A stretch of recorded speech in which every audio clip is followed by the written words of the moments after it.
The turkey wasn't breathing, but its eyes were still watching me. I stood frozen in my grandmother's kitchen carving knife, trembling in my hand as those glassy black eyes rotated in the roasted skull to follow my movement across the room. Behind me, 23 members of the Crawford family sat around the dining table in perfect silence, waiting for me to make the first cut, waiting for me to choose. Welcome back to another journey into the darkness that lurks beneath our most cherished traditions. Before we descend into tonight's nightmare, I want to know, where are you watching from?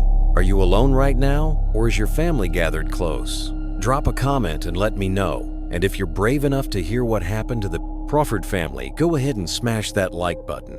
Hit subscribe, because trust me, the stories we uncover here will change the way you look at every holiday dinner for the rest of your life. Now, let's talk about what happens when gratitude becomes a curse. My name is Daniel Crawford, and until 3 days ago, I thought I knew everything about my family. I'm a financial analyst from Boston, rational, methodical, the type of person who needs spreadsheets and data to believe anything. I hadn't been home to the family farm in rural Vermont for Thanksgiving in 6 years. Work always provided a convenient excuse. But when my grandmother Clara called with that strange tremor in her voice, insisting I had to come this year, something in her tone made it impossible to refuse. The Crawford farm had been in our family for 9 generations, sitting on 200 acres of impossibly fertile land in a valley that seemed untouched by time. While neighboring farms struggled with soil depletion and failing crops, our fields produced yields that defied agricultural science. My great-great-grandfather's journals boasted of pumpkins the size of wagon wheels, corn stalks that grew 12 feet tall apples, so sweet they seemed dipped in honey. I arrived on Wednesday afternoon to find the farmhouse exactly as I remembered, a sprawling colonial structure with additions built across centuries surrounded by fields that even in late November glowed with an unsettling vitality. The autumn harvest had been gathered, but the land itself seemed to pulse with life, the soil so dark it appeared almost black. Grandmother Clara greeted me at the door. At 87, she should have been frail, but she possessed an unnerving vitality, her grip iron-strong as she pulled me into an embrace that lasted too long. "I'm so glad you came, Daniel," she whispered against my ear. "It's your turn to understand."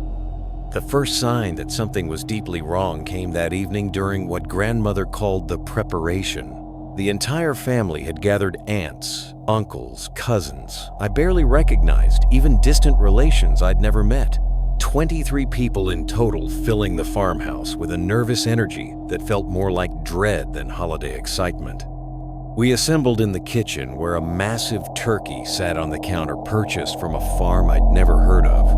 Grandmother Clara stood at the head of the gathering, and the chatter died instantly.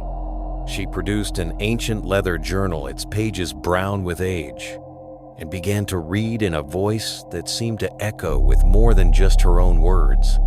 In the year of our Lord 1847, Josiah Crawford made a covenant with the abundance that dwells beneath these fields.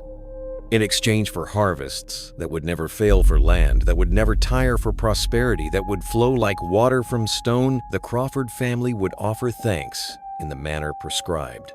Every year, when the leaves fall and the frost comes, when families gather to give gratitude, one shall be chosen. One shall return to the soil what the soil has given. This is the pact. This is the price. This is the way it has always been. I laughed. I actually laughed. Is this some kind of family tradition? A spooky story for Thanksgiving? No one else was smiling. My cousin Rebecca, a woman I remembered as cheerful and warm, stared at me with hollow eyes. "It's not a story, Daniel. It's a contract." Grandmother Clara continued as if I hadn't spoken. "The choosing happens at the feast. The abundance decides. The turkey reveals." She placed her weathered hand on the bird's cold skin. "We prepare the vessel tonight. Tomorrow, someone at this table will not leave." I looked around for someone else who found this absurd, but every face reflected the same grim acceptance. My Uncle Thomas, a state police officer, stared at his hands. My Aunt Margaret, a schoolteacher, had tears running silently down her cheeks. These were educated modern people, yet they stood in that kitchen as if grandmother had just read them a death sentence.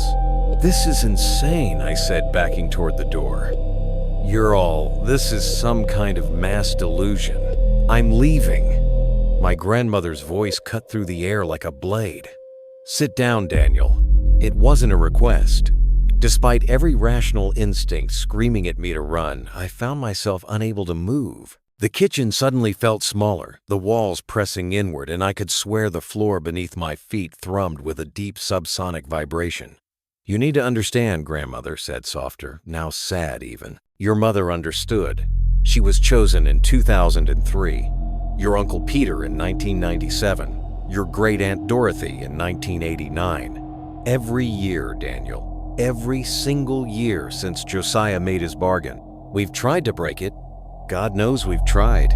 But the land doesn't let go." I didn't sleep that night. I locked myself in my childhood bedroom and tried to process what I'd heard. Around 2 a.m., I pulled out my laptop and started researching. What I found made my blood run cold. Every year since 1847, a member of the Crawford family had died around Thanksgiving. The death certificates told different stories: farm accidents, heart attacks, sudden illnesses, a hunting mishap, a fall down the stairs. But the timing was undeniable. Like clockwork, every November one Crawford died on, or immediately after Thanksgiving Day. I found my mother's death certificate. I'd been told she died of an aneurysm while I was away at college. The date was the 23rd of November, 2003, Thanksgiving Day. At dawn, I went downstairs to find grandmother in the kitchen preparing the stuffing. The turkey sat on the counter, still raw, still dead, but those eyes were slightly different than yesterday, positioned as if they'd tracked me entering the room. "I want to see the original journal," I demanded. "Josiah's actual words." Grandmother wiped her hands on her apron. "It's in the cellar, in the old root chamber where Josiah used to store the harvest." She paused, studying my face. "Are you sure you want to know, Daniel? Some of us live better in ignorance." The cellar stairs creaked under my feet as I descended into the earth beneath the farmhouse. The walls were original stone, and the temperature dropped 20 degrees as I went deeper. The root chamber was at the very back, sealed with a door that looked far older than the house itself. Inside, I found shelves lined with mason jars containing what I initially thought was preserves. But as my eyes adjusted to the dim light from my phone, I realized the jars contained something else. Entirely suspended in amber fluid, perfectly preserved, were human organs: hearts, lungs, pieces of liver. Each jar was labeled with a name and date. I found one marked Sarah Crawford, the 27th of November, 1851, and another, Michael Crawford, the 25th of November, 1923. The journal sat on a wooden lectern, open to a page covered in handwriting that seemed to move and writhe in the flickering light. But it wasn't the words that made me stumble backward, it was what lay beneath the lectern. The floor had been carved away to reveal dark soil, and in that soil something was growing. Pale finger-like tendrils pushed up through the earth, reaching toward the surface, pulsing with an organic rhythm that mimicked breathing. I grabbed the journal and ran. Thanksgiving Day arrived with unnaturally warm weather. The family gathered at 4 o'clock, arranging themselves around the extended table that dominated the dining room. I tried to leave 3 separate times. Each time I found myself back in the house, unable to remember actually walking away, as if the farm itself was a maze with only one exit through whatever horror awaited. Grandmother carried the turkey to the table. The bird was golden brown, perfectly cooked aromatics rising from its cavity. It looked like any Thanksgiving turkey in any American home, except for the eyes. Those eyes were still watching, rotating slowly in the roasted skull to observe each person at the table. "Daniel will carve, grandmother," announced, handing me the knife. I'd read the journal. I knew what it said. The pact Josiah made wasn't with God or the devil. It was with something older, something that existed in the soil itself before humans ever walked this land. The indigenous people who'd lived here before the colonists called it the veracity. They'd fled these fields centuries ago, knowing that nothing grows that abundantly without taking something in return. Josiah Crawford, desperate and starving through a brutal winter, had offered the entity a deal: his family's service in exchange for prosperity. But service meant sacrifice. Every year, the abundance, the veracity, would choose one to be returned to the earth, their essence, feeding the soil that fed the family. The choosing happened through the turkey. As the carver made the first cut, the eyes would lock onto one person. That person would have until midnight. Some tried to run the journal, documented their attempts, but they never made it far. The land called them back.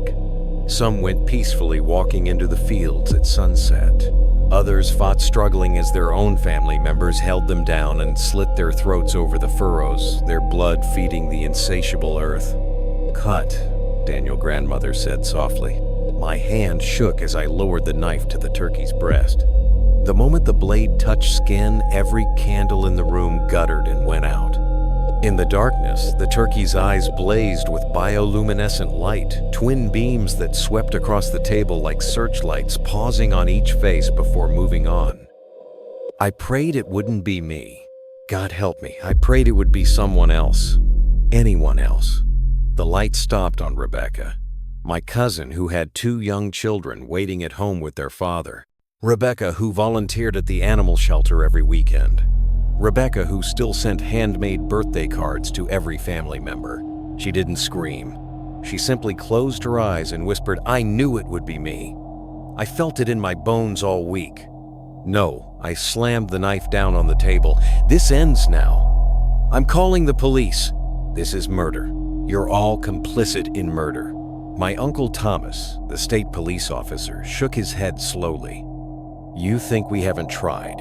You think we want this." He pulled up his sleeve, revealing scars that looked like burn marks. "I tried to arrest grandmother 15 years ago. I made it to my patrol car. The engine melted through the hood, liquid metal and plastic. I had 3rd-degree burns before I even touched it. The land protects its investment, Daniel." Rebecca stood up her chair, scraping against the hardwood. "It's okay. Really. Every Crawford knows this day might come. We live good lives because of the pact. We prosper because of the sacrifice. One for many. That's how it's always been."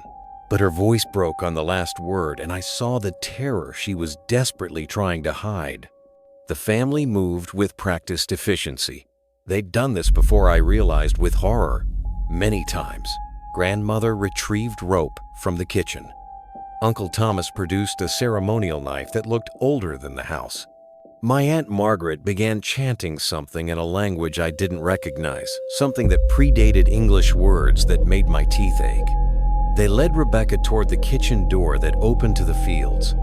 She walked willingly, almost docile, as if she'd already accepted her death. But I saw her hands trembling, saw the way she kept looking back at the house, at life, at everything she was about to lose. Something in me snapped. I grabbed a cast iron skillet from the counter and swung it at Uncle Thomas's head. He dropped like a stone. The ceremonial knife skittered across the floor, and I snatched it up. "Everyone get back. Nobody touches her. Daniel, you don't understand," Grandmother began. "I understand that you're about to murder someone. I understand that you've been doing it for generations. I understand that this entire family is insane." I pulled Rebecca behind me, the knife pointed at my own relatives. "We're leaving. Now. And if anyone tries to stop us, The lights went out again. But this time it wasn't just the candles. Every electrical device died. My phone went black. The refrigerator stopped humming. In the sudden silence, I heard something else, a sound like thousands of roots breaking through soil, coming from beneath the house, beneath the fields, beneath everything. The floor began to crack. Dark soil pushed up through the hardwood, and those pale tendrils I'd seen in the cellar erupted through the gaps, writhing and reaching. They smelled of earth and decay, and something older than rot, the smell of transformation of one thing being consumed to feed another. Rebecca screamed as a tendril wrapped around her ankle. I slashed at it with the knife, and the thing recoiled, leaking a sap-like substance that hissed when it hit the floor. But for every tendril I cut, 3 more appeared. They were emerging from the walls now, from the ceiling, treating the house like it was nothing but a thin skin over the true body beneath. The only way to stop it is to give it what it wants, Grandmother shouted over the sound of splintering wood. One life, Daniel, one life, or it will take us all. I looked at Rebecca, at my family, cowering in the corners at the house, being torn apart by something that should not exist. And I made a choice. I ran. With Rebecca's hand in mine, I crashed through the front door and sprinted toward my car. Behind us, the house screamed an actual scream would, and nails shrieking like living tissue being torn. The ground rippled beneath our feet like water, trying to trip us, to drag us down into the hungry earth. We made it to the car. I started the engine, and for one beautiful moment, I thought we'd escaped. I floored the accelerator tires, spitting gravel, as we shot down the long driveway toward the main road in freedom and sanity. But the fields had other ideas. The corn stalks, dead and brown from the harvest, began to move. They bent toward the driveway, reaching across the gravel like wooden fingers, trying to snatch the car. The road itself seemed to stretch the gate at the property line, receding into impossible distance no matter how fast I drove. "It won't let us leave," Rebecca whispered, her voice empty of hope. "It never lets anyone leave once they've been chosen." She was right. We were still driving the speedometer, reading 80 miles per hour, but we hadn't moved more than a few feet. The farm existed in its own pocket of reality, and we were caught in it like flies in amber. I slammed on the brakes. "Then we burn it, all of it. If we destroy the fields, maybe Josiah tried that," Rebecca said quietly. "It's in the journal. The year he tried to break the pact, he torched every acre. The fire wouldn't take. The soil smothered the flames. And that year, the abundance took 5 people instead of 1. I looked at her, really looked at her, and saw the acceptance in her eyes. She'd known probably for days that this was coming. The abundance didn't choose randomly. It selected those who were most vital, most full of life, because that's what fed it best. The young, the healthy, the ones with the most years ahead of them. "There has to be another way," I said, but I was crying now because I knew there wasn't. Rebecca leaned over and kissed my cheek. "Tell my children I loved them. Tell them I went peacefully." She opened the car door and stepped out before I could stop her. "Rebecca, no." But she was already walking back toward the house, toward the fields, toward the dark soil that waited with patient hunger. The tendrils rose from the earth like welcoming arms, wrapping gently around her legs, her waist, her shoulders. She didn't fight. She simply kept walking until the ground opened beneath her feet, not violently, but softly like water accepting a stone, and she sank into the earth. The last thing I saw was her hand reaching up from the soil before it too disappeared beneath the surface. The moment she vanished, everything stopped. The writhing tendrils withdrew. The house settled back onto its foundation. The fields became just fields, again peaceful and still in the twilight. My car was suddenly, inexplicably parked outside the gate on the main road, as if the farm had expelled me now that it had received its due. I'm telling you this story from a hotel room 200 miles away. I've been here for 3 days trying to decide what to do. I reported Rebecca's death to the police as a missing person, but when they investigated, they found her car in her own driveway, her house locked and empty, no signs of foul play. It's as if she simply decided not to come to Thanksgiving and vanished from her own life. The Crawford farm is still there, still producing impossible harvests. Grandmother called this morning. She didn't apologize. She didn't explain. She simply said, "Next year we'll need you here again, Daniel. It's important that all Crawfords attend. It's important that the family stays together." I wanted to refuse. I wanted to tell her I'd never set foot on that cursed land again. But even as the words formed, I felt something shift in my chest, a tightness like roots wrapping around my lungs, gentle but insistent. A reminder, I am a Crawford. The pact runs in my blood, flows through my veins, like sap through a tree. And here's the thing that keeps me awake at night, the truth I can barely admit, even to myself. I'm sitting in this hotel room and I can feel it, the pull of the land. The connection to soil and harvest and abundance. Since leaving the farm, food tastes like ash. Colors seem faded. I feel diminished, as if I left part of myself behind in those fields. The pact doesn't just take, it also gives. And once you've tasted what it offers, true prosperity, true vitality, a life lived with, the volume turned up, everything else feels like dying slowly. So yes, I'll go back next year. I'll sit at that table, and when grandmother hands me the carving knife, I'll make the first cut and watch as the turkey's eyes search the gathered family for the next sacrifice. I'll pray it's not me. I'll pray it's someone else. Just like they all do. Just like they always have. Because here's the real horror. The truth that Josiah Crawford understood in 1847, given the choice between cursed prosperity and honest poverty. Most people, most families will choose the curse. We'll tell ourselves it's necessary. We'll tell ourselves it's tradition. We'll tell ourselves that one life is a small price to pay for the comfort and security of all the others. And every November when Thanksgiving arrives, we'll gather around the table and give thanks for our abundance carefully, not thinking about what or who made it possible. The turkey is always watching. The soil is always hungry, and the debt always comes due. I wonder whose eyes it will choose next year. I wonder if it will be mine. Even now, when I close my eyes, I still see Rebecca's hand sinking beneath the soil. And sometimes I swear I can hear the fields breathing, waiting. If you ever find yourself driving through Vermont on a warm November night, and you pass a valley where the crops grow too tall, where the air tastes too sweet, where the earth feels alive beneath your feet, don't stop. Don't look back, because the Crawford land always remembers, and the debt always returns. Tell me, if it were your family, would you pay the price, or let it all burn? If this story chilled your blood, make sure to like, subscribe, and drop a comment telling me where you're watching from. And remember, some traditions should never be honored. See you next time if the soil lets you go.